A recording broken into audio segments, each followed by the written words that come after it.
Bien, vamos a continuar con la siguiente ponencia. En este caso, el ponente invitado es Josep Gassol, que es profesor de investigación en el Instituto de Ciencias del Mar de Barcelona.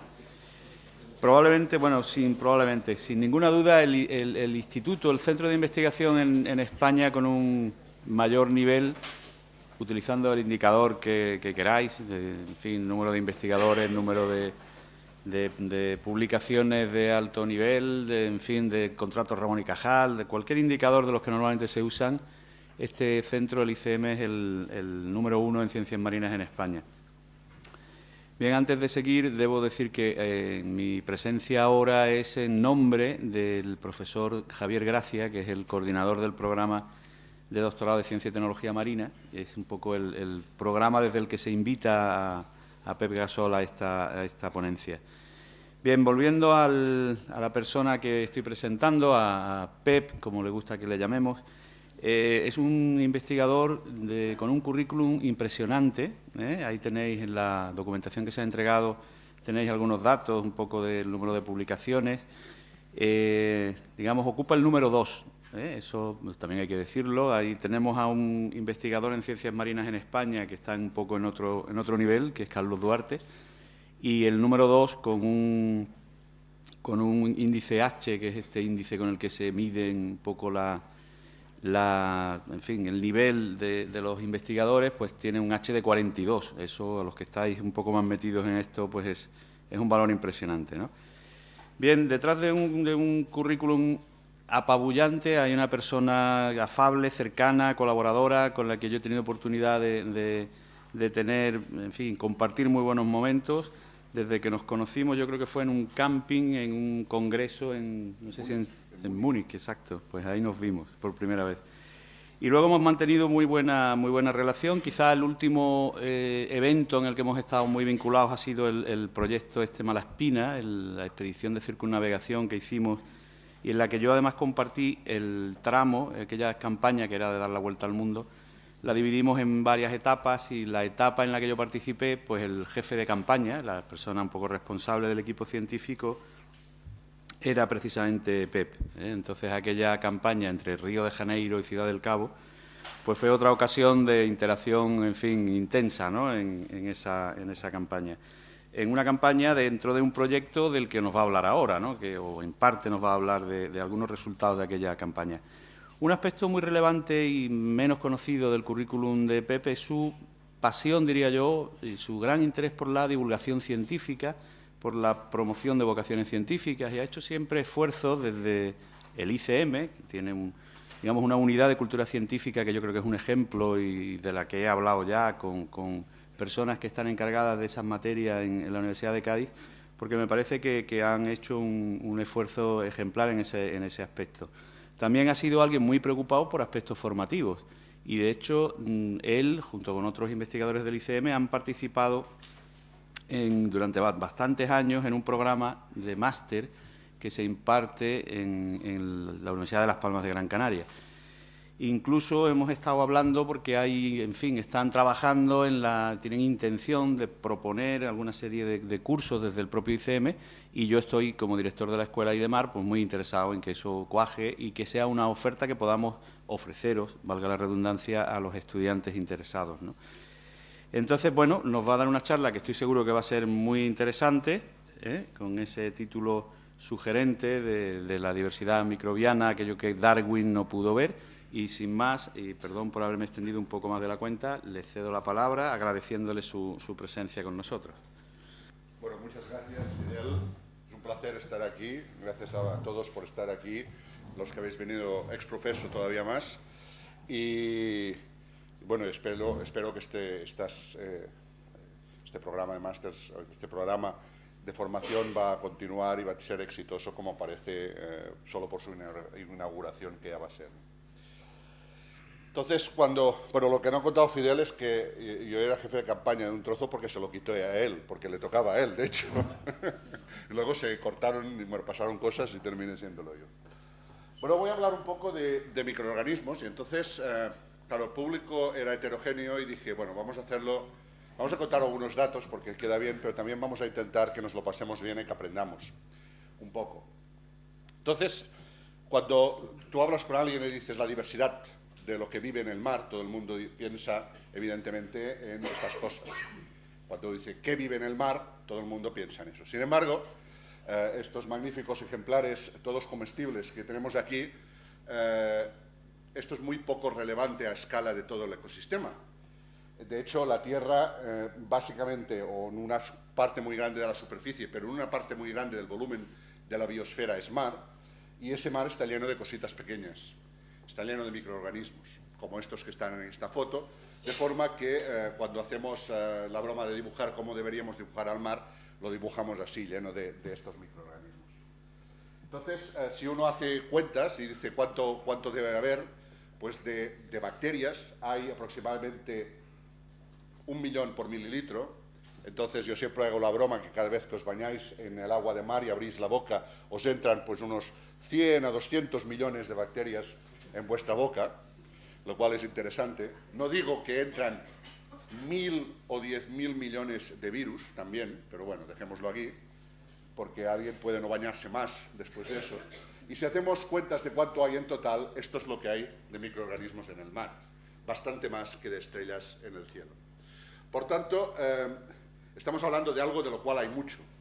De hecho, no es ninguna sorpresa, porque así como en un segundo diré que el mar es un ecosistema microbiano, este señor de aquí, aparte de un político, durante una época y de un actor durante otra época, es otro ecosistema microbiano. Y cada uno de nosotros somos un ecosistema microbiano. Cada uno de nosotros tiene más células de bacterias en su organismo que células de eucariota, que células humanas. Entonces, dicen por ahí que somos lo que nuestras bacterias, nuestros microorganismos quieren que seamos. Está bien, es una excusa, estoy gordo porque mis microorganismos así lo han decidido.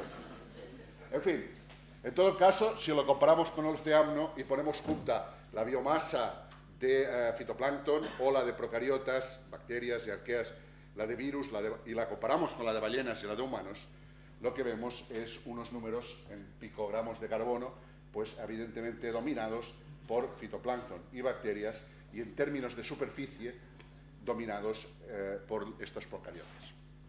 De hecho, varias personas más influyentes que yo dicen, este salió en Nature, dice, la biodiversidad real de la Tierra es invisible, nos guste o no nos guste, estemos acostumbrados a ello o no estemos acostumbrados a ello. O Stephen Jay Gould, que quizá os suena porque era famoso escribiendo libros y tal, dice, utilizando cualquier criterio posible, razonable o justo, las bacterias son y siempre han sido la forma dominante de vida en la Tierra. ¿Vale? O sea, que habrá que estudiarlas. ¿Y cómo se ha hecho tradicionalmente esto? Pues se ha hecho como lo hacían los médicos. Aislaban a las bacterias en cultivo, en unas placas, salían unas cositas redondas, que eran mogollón de bacterias puestas juntas, hasta que se veían. Y decían, pues vamos, como esto viene de una célula, pues contamos esto, y esto serán las bacterias que habitan en el mar. Hago un paréntesis aquí. ¿Por qué nos interesa conocer las bacterias, aparte de porque son abundantes? Muchas veces nos interesa porque hay conceptos del ecosistema, como por ejemplo el concepto de diversidad, al cual asociamos un valor. El año 2010 era el Año Internacional de la Biodiversidad, y fijaros en el logotipo que las organizaciones internacionales pusieron, unos pececitos, un pajarito, una familia feliz y un arbolito.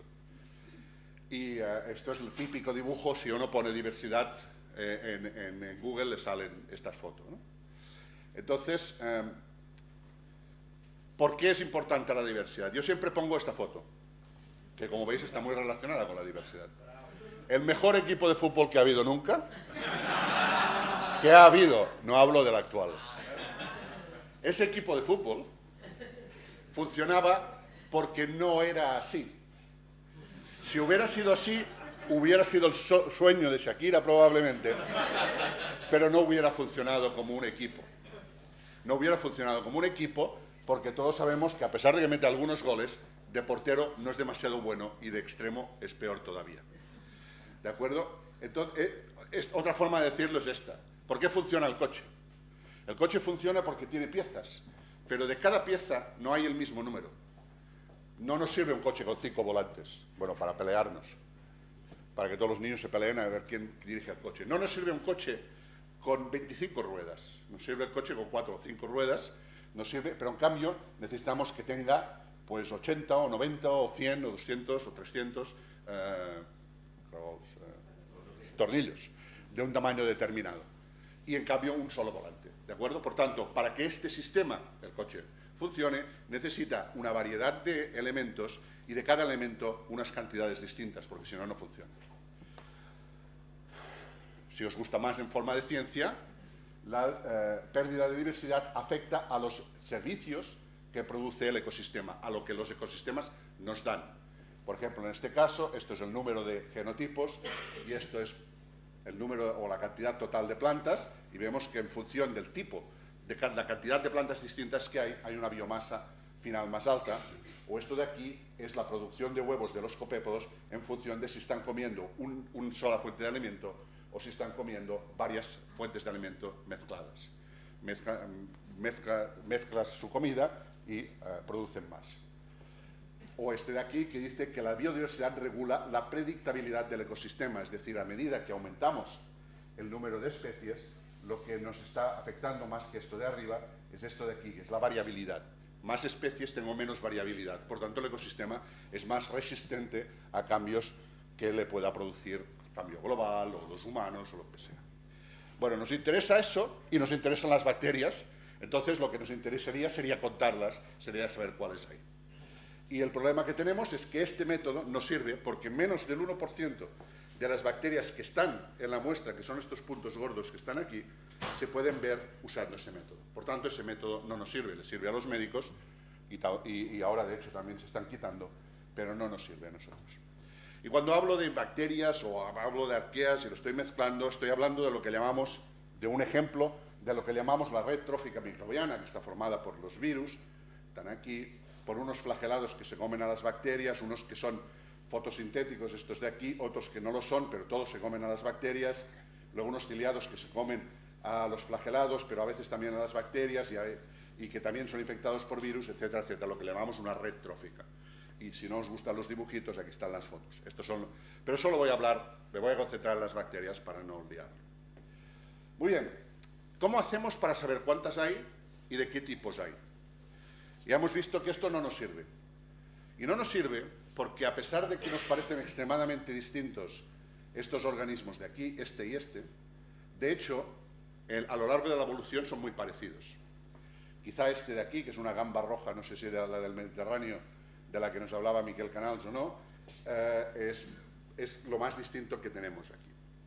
Entonces, para algunos microorganismos, para algunas algas, su morfología nos sirve para diferenciarlas. Pero, ¿qué pasa con otras? Pues uno lo mira y esta se parece a esta, que se parece a esta, se parece a esta, se parece a esta. Todas se parecen. Sin embargo, estas fotos, que las hizo alguien, es profeso para el argumento, evidentemente, contienen algas que son mucho más distintas que esta gamba del atún. Mucho más. Extraordinariamente distintas. Y sin embargo, tienen la misma pinta. Por tanto, lo típico que hemos hecho siempre, que es mirarlo y decir, este es un tipo y este es otro tipo, no nos sirve. Las bacterias son así. Y cuando son así, no sabemos si todas son la misma, si son distintas, cuántas distintas hay y qué relaciones tienen entre ellas, ¿de acuerdo? Entonces, lo que hay que hacer es utilizar otra técnica para ver si somos capaces de diferenciarlas. De hecho, no lo he dicho, pero si uno pone viruses, bacterias y arqueas, protistas, es decir, pequeños protozoos y metazoos, es decir, animales grandes, y dibuja la abundancia de especies conocidas, uno ve que aumenta hacia allá, pero si uno dibuja lo que se cree que es la abundancia de especies reales, uno aumenta hacia aquí, es decir, que aquí tenemos un problema. Tenemos muchas, sabemos que tenemos muchas y sabemos que conocemos muy pocas. ¿Cómo hacemos, pues, para saber qué especies viven en el mar, cuántas especies viven en el mar y qué hace cada especie? Pues tenemos que ir a la metodología del CSI. Y entonces lo que hacemos es convertir a estos en estos, que son igual de guapos, y atacar el problema de la estructura de las comunidades microbianas con las mismas herramientas que lo hacen ellos, mucho menos fancy, mucho menos lúcidas y mucho menos rápidas que las películas, porque la película tienen la muestra aquí y al minuto ya tienen la respuesta de lo que... Y aquí nosotros al año tenemos alguna aproximación. Pero bueno, dejémoslo. Para los no biólogos, un pequeño paréntesis, acordaros que existe una cosa que le llamamos el DNA. El DNA, yo siempre cuento que es como los planos, los mapas, los planos de las fábricas de nuestras células. Este DNA se convierte en RNA, que yo siempre digo que son las fotocopias. Son las fotocopias que sirven para trabajar y que luego las tiras porque la copia original la tienes guardada. Y luego tenemos una máquina en el cuerpo, que es el RNA ribosómico, esta máquina, que hace que, siguiendo estos planos, creemos un producto, una proteína. Entonces, esta máquina es tan importante en la vida, es tan importante, que fue propuesta, bueno, esto lo voy a decir aquí, para la clasificación de los seres vivos. Es decir, ha cambiado tan poco, desde la primera célula que existió hasta nosotros, ha cambiado tan poco, que la podemos sencillamente ver los pequeños cambios que ha tenido a lo largo de la evolución para organizar todos los organismos en función de cuándo aparecieron. Y por tanto nos sirve medir la secuencia de esta máquina, que esto lo propuso esta gente en el año 86, son genes muy conservados, este es el slang que utilizamos, que están en todos los seres vivos, nos sirve para ordenar a los organismos e incluso para saber cosas de su evolución. En un segundo os lo explico. Entonces lo que hacemos es recoger biomasa, extraer el DNA de la biomasa con procedimientos químicos y luego ir a buscar este gen y amplificarlo de todo lo que había por ahí dentro, solo ese gen en particular, y secuenciarlo para ver si los podemos ordenar. Entonces yo siempre pongo este ejemplo. Estas son las bacterias que no sabemos si son distintas. A mí me recuerda mucho a esto. ¿Cuántos coches distintos hay aquí? Ni idea, ¿verdad? Ni el que está cerca lo ve, ni yo lo veo. ¿Por qué? Porque no se ve. Entonces, vamos a hacer un ejercicio. Me pongo en internet y saco Renault. Me salen todos estos. Los recorto y se lo doy a mi hijo. Le digo, ordénalos. Y mi hijo los ordena así. Me hace una clasificación que le llamamos no natural, los biólogos, de estos organismos. Me los pone por colores. ¿Esa clasificación sirve de algo? ¿Que un coche pertenezca a este grupo o a este de aquí me dice algo sobre la función del coche? ¿Sobre la edad del coche? ¿La evolución del coche?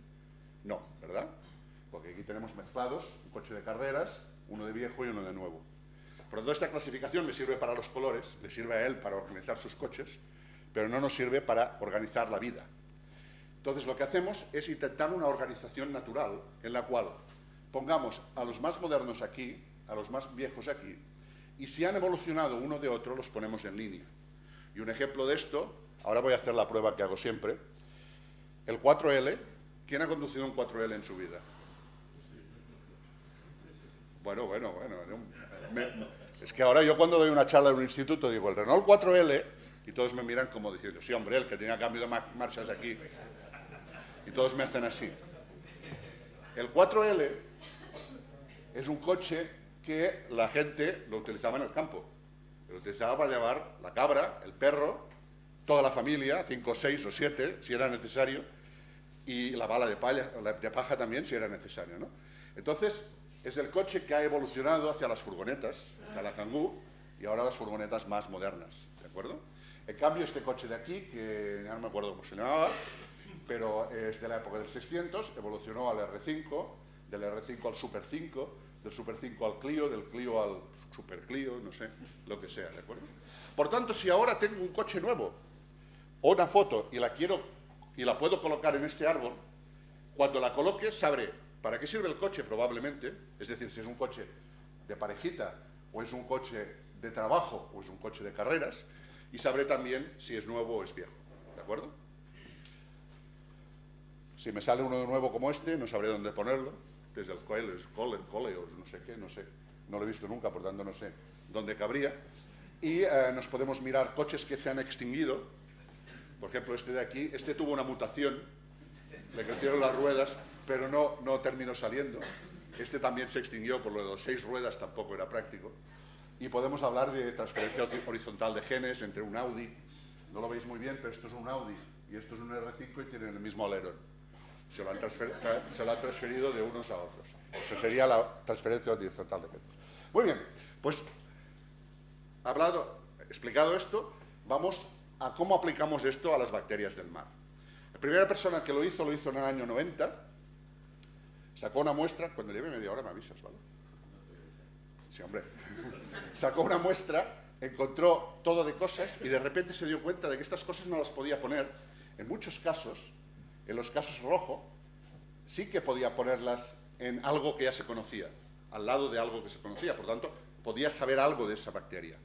Pero en muchos otros casos, en este de aquí, que luego se supo a cabo de nada, este y algunos más, eran grupos absolutamente nuevos.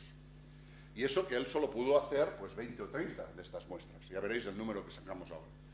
Entonces, esta es la forma que tenemos de aproximarnos a saber quién hay y cuántos hay. Este de aquí, por ejemplo, que no se conocía, resulta ser el 26%, entre el 26 y el 35% de todas las bacterias que hay en el océano superficial de la Tierra. Es decir, que una cosa súper abundante y que hasta este año nadie sabía nada de él. Muy bien. Entonces resulta que en los últimos años esto se utilizaba con lo que se llama la primera generación de secuenciación. En los últimos años ha aparecido, estamos ya en medio de esta segunda generación y está llegando ya una tercera generación de aparatos que pasan de secuenciar muy poco a secuenciar mucho. Las secuencias no son tan largas, pero sobre todo, fijaros en el precio, 1.500 euros por millón de bases, 10 euros por millón de bases, 0,75 euros por millón de bases. Y esto también es la velocidad, mucho más rápido. Y finalmente lo que uno obtiene es una cantidad de secuencias por un poco de esfuerzo, el mismo esfuerzo, pasa de tener 200 listas a tener 8.000 o 50.000 por muestra. Y luego veréis qué significa esto realmente. De hecho, lo que está pasando, y esto es la fecha, y esto es el poder de secuenciación, es que el poder y la velocidad de secuenciación va mucho más rápido que, de hecho, el poder de evolución de los ordenadores, que es esta línea de aquí, la famosa ley de Moore. Entonces, lo que está pasando es que ahora el factor limitante ya no es la secuenciación, ahora ya son los ordenadores. Por eso tenemos que fichar a bioinformáticos. Pero bueno, muy bien. Entonces, aplicamos esto a Malaspina nosotros. Aplicamos una de estas técnicas. Estas son las muestras de Malaspina, las que recogimos con Fidel a bordo son estas de aquí, y las otras de los otros LECs. Seleccionamos algunas representativas de todos los océanos a 4.000 metros, es decir, como un corte de los océanos a 4.000 metros, y estábamos a bordo del buque, lanzamos el CTD, recogimos agua, la sacamos de las botellas, se guardaban en botellas y se terminaba filtrando en unos filtros grandes. De hecho, hacíamos 250 litros por distintas fracciones, no voy a entrar en ello, y extraíamos del DNA. Extraer el DNA, luego se manda a secuenciar, se hace un proceso de laboratorio, llega todos los datos, que es realmente una barbaridad de datos, y mediante técnicas de bioinformática, ordenador, se convierte en una tabla, pues las muestras y lo que hay en cada muestra. Entonces, para que os hagáis una idea, en estas muestras de Malaspina teníamos un total de 2,5 millones de mediciones, de organismos identificados. 40.000 por muestra de promedio. Y ahora os voy a poner un ejemplo. Todos los que trabajáis en biología, pensad cuántas muestras, realmente cuántos individuos contáis en cada muestra. Margalef tiene un paper en que él mismo dice que, uno de los últimos que publicó, hizo un montón de trabajo en esa muestra, en una muestra, y contó, eran 260 muestras de una campaña o algo así, contó un total de 20.000 individuos, aquí estamos hablando de 2,5 millones, y consiguió encontrar 257 organismos distintos. Y aquí ahora veréis cuántos organismos distintos hay. Entonces, esto es lo que hemos tratado, no os cuento más detalles, pero sí que os cuento lo que hemos encontrado. Primero, lo que se hace es automáticamente mandar la secuencia a una base de datos que están todas las secuencias de todo el mundo. Entonces, esto de aquí es el grado de novedad. No os explico la gráfica, que es complicada. Mirad solo esta tabla. Estos son 3 bases de datos distintas y esto es el grado de novedad de las secuencias. ¿Qué porcentaje de las secuencias ya estaban en la base de datos y qué porcentaje no estaban? Si os fijáis, 57%, 47%, 46%. La mitad de todo lo que encontramos en Malaspina es desconocido, no está en las bases de datos, nadie lo ha visto antes. Tampoco sabemos qué es, porque si no está en las bases de datos no sabemos qué es. O sea, estamos hablando de coches, en esa línea de los coches Renault, de los cuales no sabemos nada. Bueno, esto de aquí. Entonces, esto es un poco la distribución en el Pacífico, en el Índico. Solo comentaros este gráfico, que es así muy divertido, que tiene una cosa especial para Nacho, que estas amarillas de aquí, son las cianobacterias que había en el fondo. Pero solo deciros que cada una de estas ramas son organismos que son mucho más distintos entre sí, cada rama, que lo que son los peces de las algas. Cada una de estas ramas. Lo que pasa es que todos son bacterias, son pequeñas y son desconocidas, en muchos casos. Estos son los grupos a los cuales se les puede asignar. Si uno pone todas las muestras juntas de las dos fracciones, y aquí pone las más abundantes, ve que, por ejemplo, la más abundante parece aparecer más, como más rojo es, quiere decir que hay más de esa bacteria, en las muestras rojas, es decir, las de vida libre. En cambio, la segunda parece estar más abundante en las de adheridas. De hecho, los nombres no os los digo porque os van a sonar a chino, entonces no hace falta. Entonces, esto es, por ejemplo, el organismo más importante, más abundante de toda la base de datos. Se encuentra, estos son las distintas cuencas oceánicas que muestreamos saliendo desde Cádiz y llegando a Cartagena.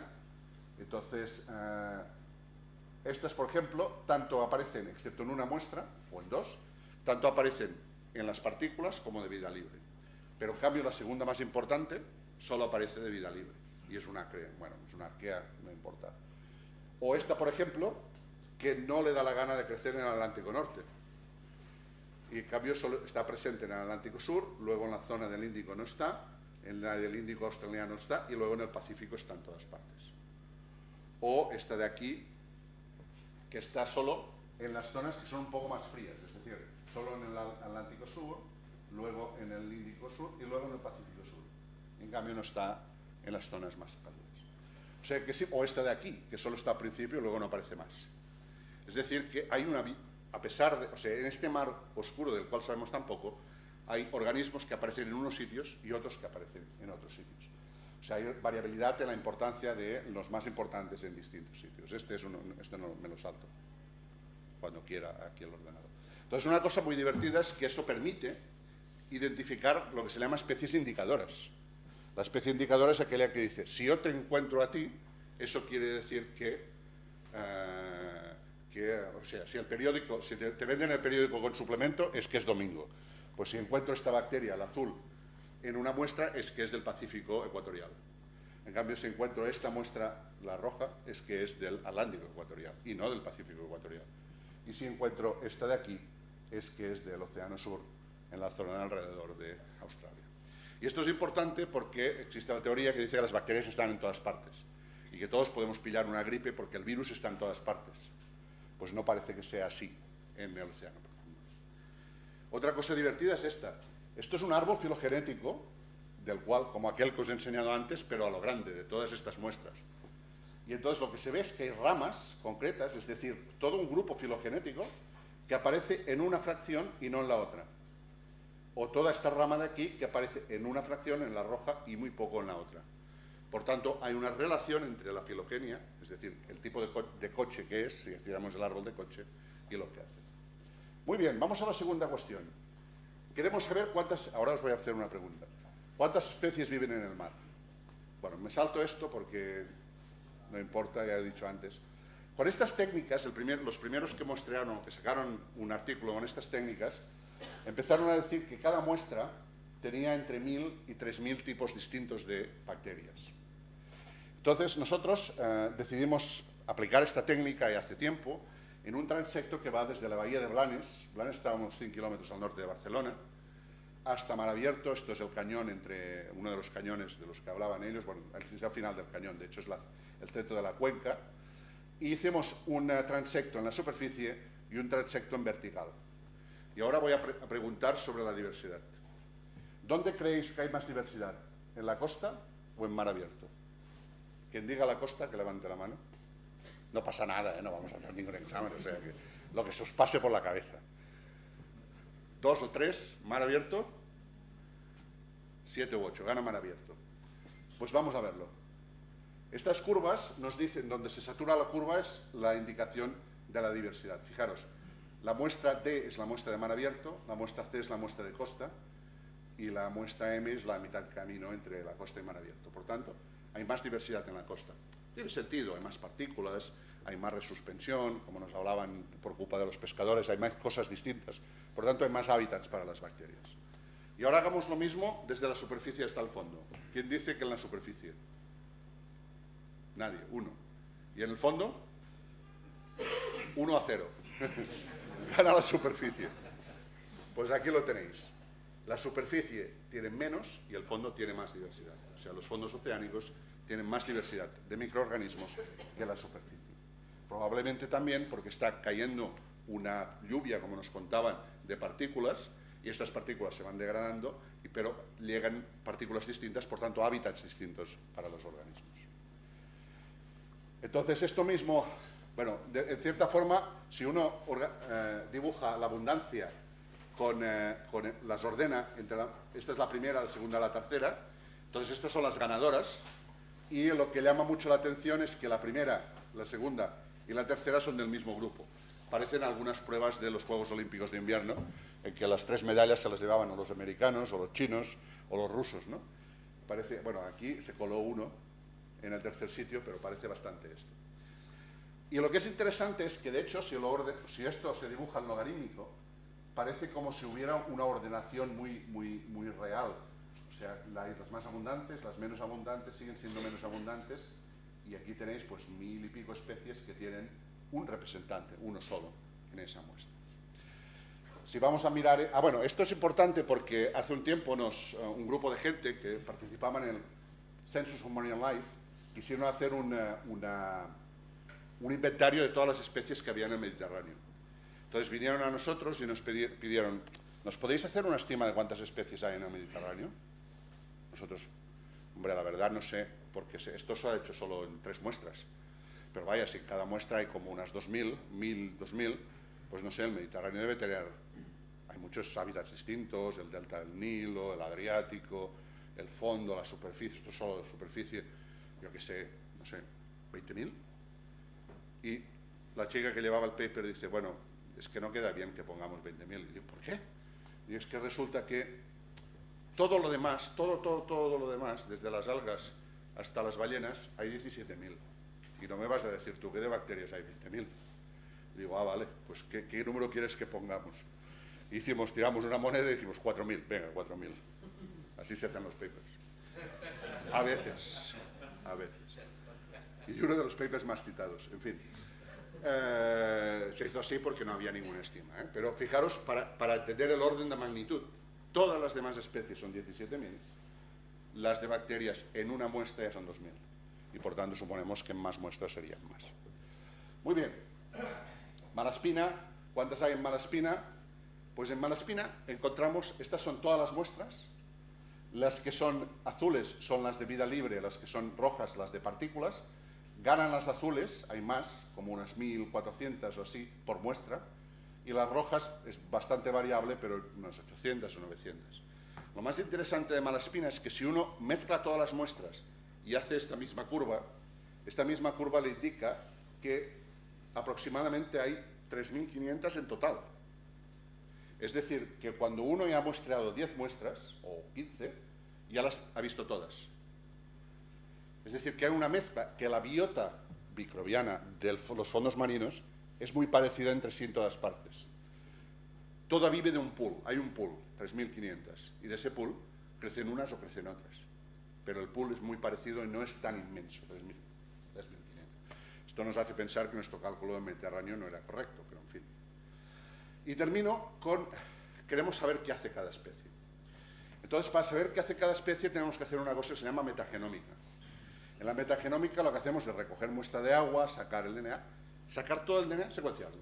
Todo a saco. A ver qué sale. Utilizar el poder de los ordenadores y las bases de datos para ver qué podemos identificar. Si tenemos la suerte de que tenemos un fragmento suficientemente grande para que exista un marcador, un chivatazo de qué organismo es y un marcador de lo que está haciendo, podremos asociar qué está haciendo cada uno. Muy bien, esto es la metagenómica. Fijaos, al final ya tenemos que poner el ordenador. Y, por tanto, aquí lo que estamos es directamente al DNA. Todo el DNA. Vamos a sacarlo todo y vamos a mirarlo todo. Es un poco hacer esto. Es decir, si uno tiene poco dinero, es como tener 3 piezas de un puzzle. E intentar saber de qué es el puzzle. ¿Alguien sabe qué es esto? Vamos a ponerle más dinero. Es decir, más secuenciación. ¿Alguien sabe qué es esto? Vamos a ponerle más dinero, más secuenciación. ¿Alguien sabe qué es esto? Más dinero todavía. ¿Alguien sabe qué es esto? ¿Una foto de? Muy bien.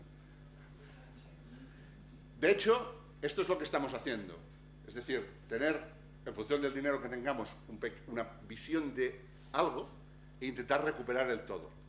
La representación, la idea mejor es esta. Imaginaos la librería, la biblioteca más inmensa que exista en el mundo.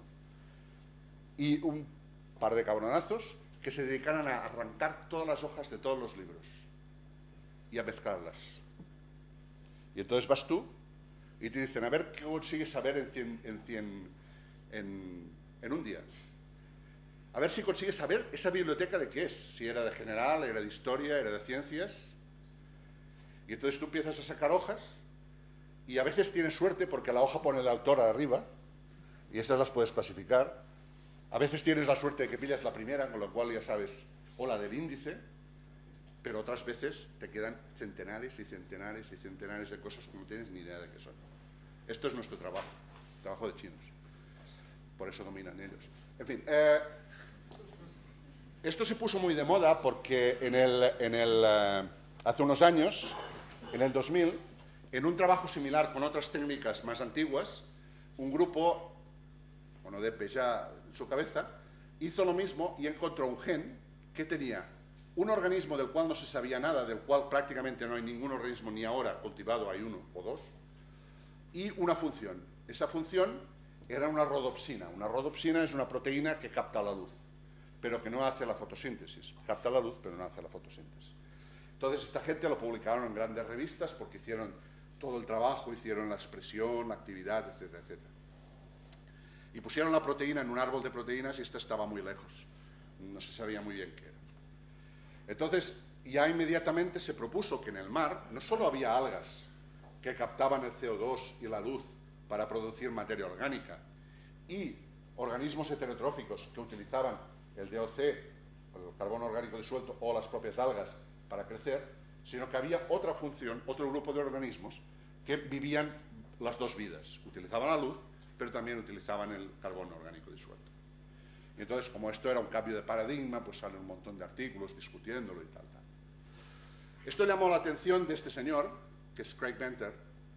Este señor había participado en la secuenciación del genoma humano y tiene una cantidad de pasta que no se la determina. Y entonces este señor decidió poner sus recursos, incluido su velero, para tomar una muestra del mar de los Sargassos y analizarla de esta forma. Entonces, con su velero, y sin medir ni tan solo la temperatura, se fueron a tomar una muestra. De hecho, la contaminaron con caca del perro, parece ser, pero esto se supo después.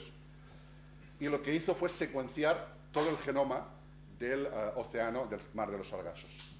Encontró, bueno, 1 millón de pares de bases, 1 millón de genes de origen desconocido, que no se sabe cuál era su función, y eso llamó muchísimo la atención. Este paper tiene 3.000 o 4.000 citaciones.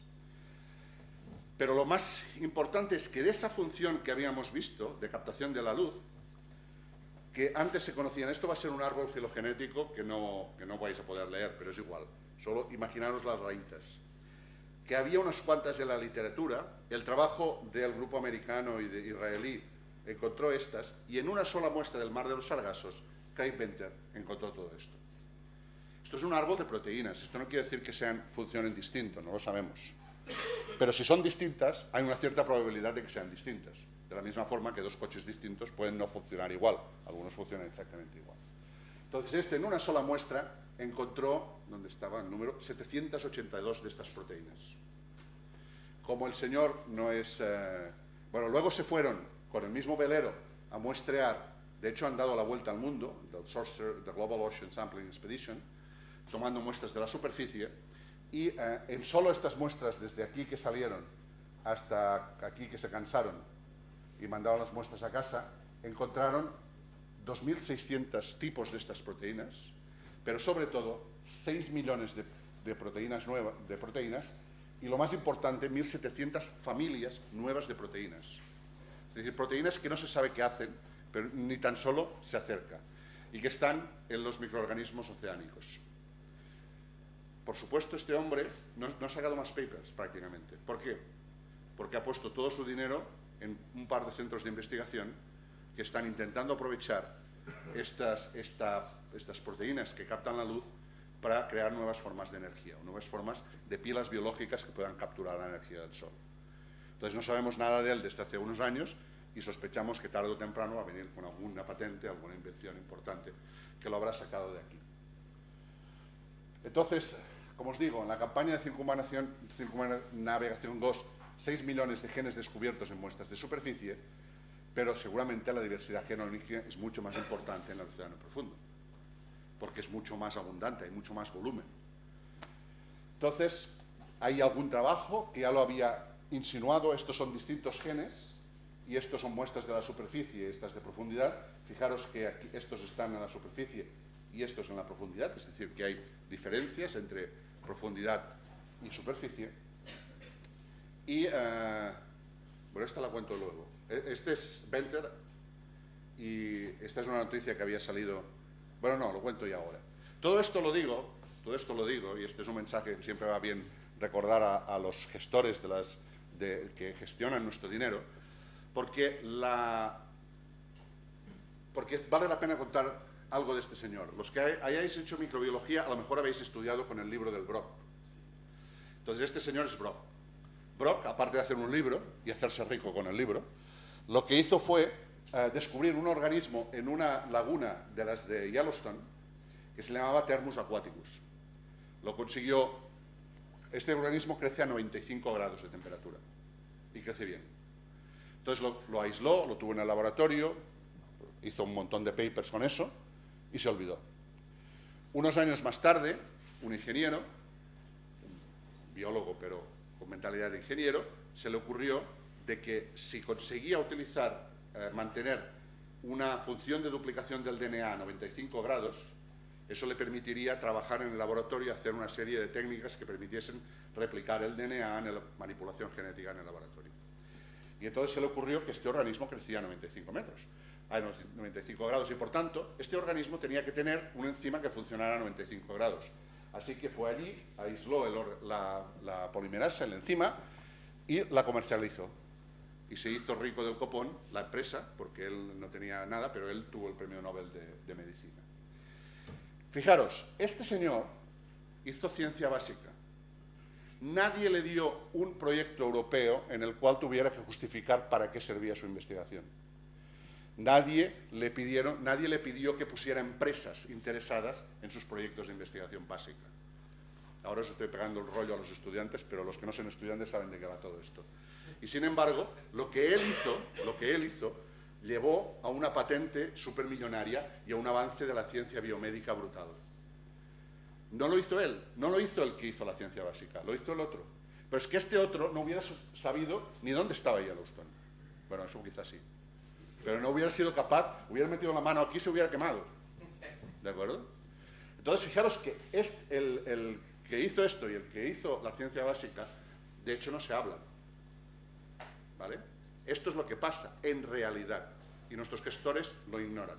Nuestros políticos no tienen ni puñetera de estas cosas. Y vale la pena decirlo. Craig Venter, fijaros, esta es una noticia del Economist, que tiene gracia por el inglés y tal, porque dice que ExxonMobil alimenta los esfuerzos de Venter para que los coches puedan ir en petróleo sacado de las algas. Entonces hablaba de las empresas que estaba creando este hombre, del dinero que ponía ExxonMobil, de las petroleras detrás, etcétera, etcétera. Bueno, entonces, con esta inspiración y este interés nos vamos a Malaspina y hacemos la secuenciación. Solo deciros que En las muestras de Malaspina pudimos predecir 4 millones de genes. Estos 4 millones de genes comparan bastante bien con los 13 millones de genes de todo lo que había hecho Venter. Él ponía mucho más dinero que nosotros, esto es verdad. Y nuestros genes, solo el 24% de los genes que encontramos corresponden a algo que estaba en las bases de datos. Es decir, 3/4 partes de los genes no son conocidos. Entonces es muy curioso esto. Este es el grado de novedad de las muestras por basins profundas. Y entonces es interesante que la zona menos novedosa es justo la zona donde está más estudiada. Es la zona de las Canarias, del Atlántico Norte. Esta es la zona donde encontramos cosas más repetidas. En cambio, todo el resto de nuestras muestras tienen un 80% de novedad. Otras cosas interesantes es que hay hotspots en el fondo del mar. Hay zonas, esto es cada uno de los genes, esto es cada una de las muestras, hay zonas donde hay grupos de genes que están altamente representados. O sea que hay cosas que están pasando ahí, de las cuales, pues, leyendo lo de los genes podemos empezar a intuir, pero hay zonas, estas zonas de aquí, donde, aquí está ampliado, donde está pasando algo, metanotrofía. Genes de metanotrofía, de fijación de nitrógeno y de asimilación y disimilación de nitrato. Procesos biogeoquímicos interesantes. Y la otra cuestión es que son variables. Y aquí tenéis, por ejemplo, una enzima, este es enzima de fijación oscura de carbono, y este enzima aparece en una de las dos fracciones y aparece mucho más en algunas zonas en concreto y no en otras zonas en concreto. O este de aquí, que aparece sobre todo en algunas muestras. O este de aquí, que es muy interesante. Este de aquí es un gen de degradación del metilmercurio. Metilmercurio es un contaminante que probablemente bajan las partículas que nos miden la gente del grupo de Pere-Masqué, y en esta partícula está el metilmercurio, y lo que es interesante es que aparecía en determinadas zonas, y en la literatura se habla de que el metilmercurio se rompe a mercurio y a metano, y este es el enzima que rompe a mercurio y a metano, pero luego fuimos a ver si había algún gen que nos degradaba el metano, y encontramos que este gen, que es este de aquí, está correlacionado con el gen del metilmercurio. Es decir, que donde hay metilmercurio hay alguien que está usando el mercurio. Es decir, que esto no es artificial, sino que probablemente tiene algún sentido. Y sí, ya casi penúltima. Solo que estos son metabolismos distintos. Cada color es un metabolismo distinto de esta es heterotrofía clásica. Esto de aquí es fijación de carbono. Esto de aquí es utilización de compuestos del azufre reducido. Esto de aquí es metanotrofía, es decir, distintos metabolismos. Y entonces, al final, lo que terminamos haciendo es un mapita de estos complicadísimo, donde están todas las rutas metabólicas, y en una muestra pues tenemos, por ejemplo, esto, y en la muestra siguiente tenemos esto. Es decir, que claramente hay algunas rutas metabólicas que existen en una zona y otras rutas metabólicas que existen en otra zona o que son dominantes. Es decir, que hay una variabilidad. Resumo. Los microorganismos dominan el mar en número, su diversidad no se ve en su morfología porque son todos iguales. Usamos herramientas moleculares para conocer cuáles son, cuántas hay, qué hacen. Conclusión, hay muchas, son muy distintas y pueden esconder capacidades metabólicas de utilidad, y que esperamos, y ya estamos viendo, que Malaspina 2010 va a generar un salto en nuestro conocimiento del mar profundo, de lo que hacen los microorganismos del mar profundo. Entonces, agradecer a todos los que han trabajado, a todos los que estaban en Malaspina. Este es mucho un trabajo de Guillem, de Silvia y de Fran. Los fondos ya extinguidos de los Consoliders, por eso le pongo el símbolo. Y es de Sipuso, y también parte de la secuenciación se hizo en América, en el Joint Genome Institute, y otra parte en el CENAC. Y nada más, lo dejamos aquí. Si queréis alguna pregunta, pues muchas gracias.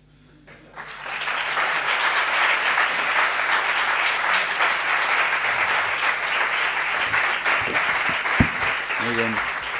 Muchas gracias, Pep. Supongo que habrá alguna pregunta. Sí, allí.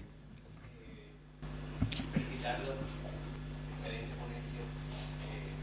Gracias. Me inspiró. Me alegro. Bueno, la pregunta que voy a hacer es con relación a su trabajo y me nace la curiosidad si de pronto este pool de microorganismos, de esta biodiversidad tan amplia que han encontrado, se han enfocado en alguno en particular y si le han encontrado alguna aplicabilidad tecnológica todavía, si han es demasiado temprano. Ahora estamos explorando una base de datos enorme. Los papers que hemos escrito, que están a punto de ser enviados, son todos de descripción global de todo lo que se ve, de un poco la big picture de todo lo que hay. Entonces hay algunas cosas que se merecen atención. Hay algunos grupos americanos que ya nos han pedido datos de un organismo en concreto porque les interesa mucho. Esto siempre es peligroso porque son muy potentes esta gente. Pero bueno, en principio... Y lo que va a pasar va a ser que probablemente no vamos a tener ni estudiantes ni postdocs suficientes para manejar todo esto. Es decir, que ahí estará. De hecho, tenemos el compromiso de ponerlo en las bases de datos públicas, o sea que esto va a ser público. Por tanto, todo el mundo podrá trabajar con los datos. El propio Venter, en esto que hizo de la superficie, de hecho, publicó solo 2 o 3 trabajos y dijo que el resto de datos estaban en la base de datos. Y ya se dedicó a otra cosa. Y de hecho hay mucha gente que trabaja solo con los datos. O sea, ahora uno puede hacer oceanografía biológica sin nunca mojarse los pies, solo con los datos que están en las bases de datos. Nosotros aspiramos a que haya gente que le pueda interesar un proceso en concreto. Es muy interesante los procesos de fijación de carbono no fotosintético en el fondo del océano.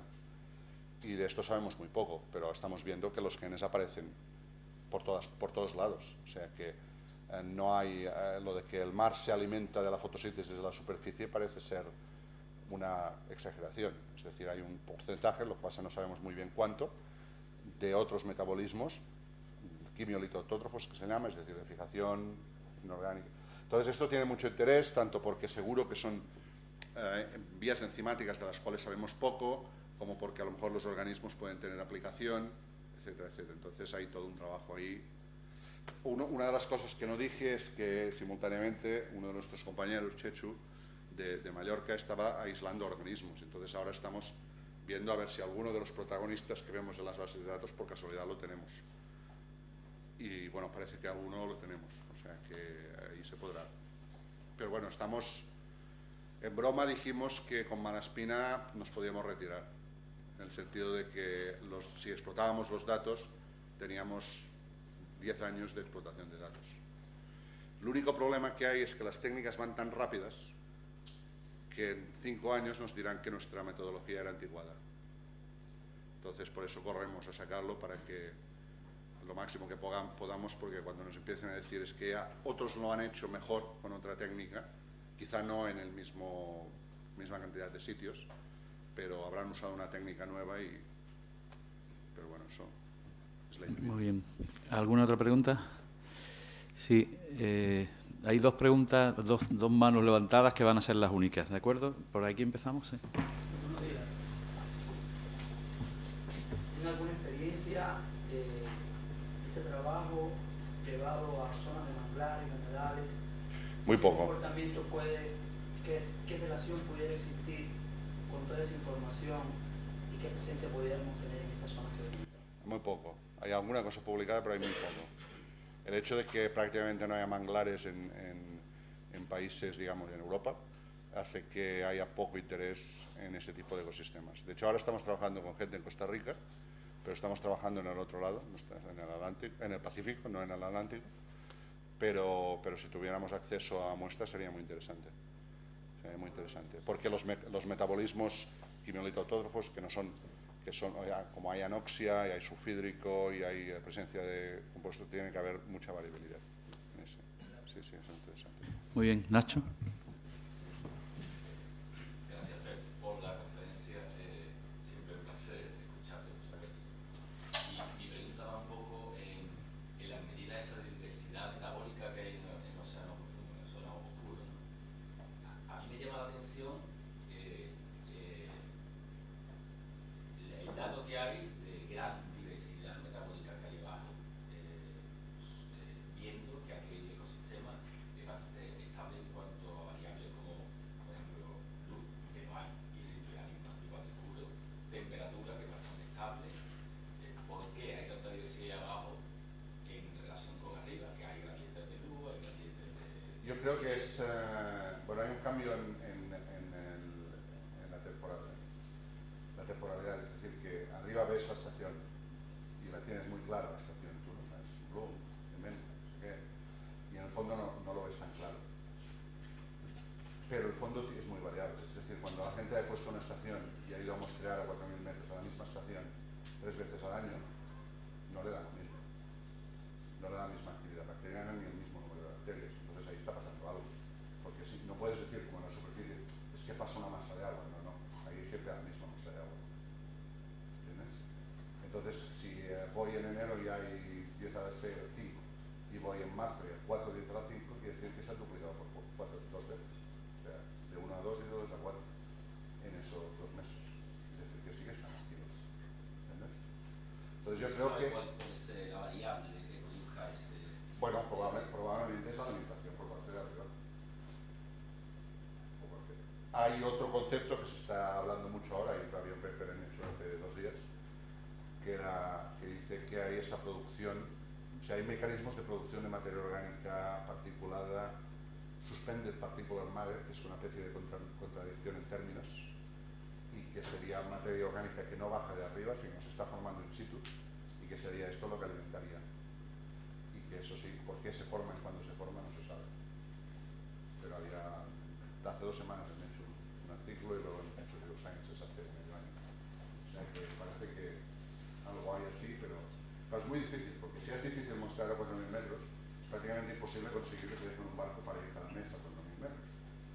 Prácticamente imposible. Y haces una campaña, un mes, pero lo ideal sería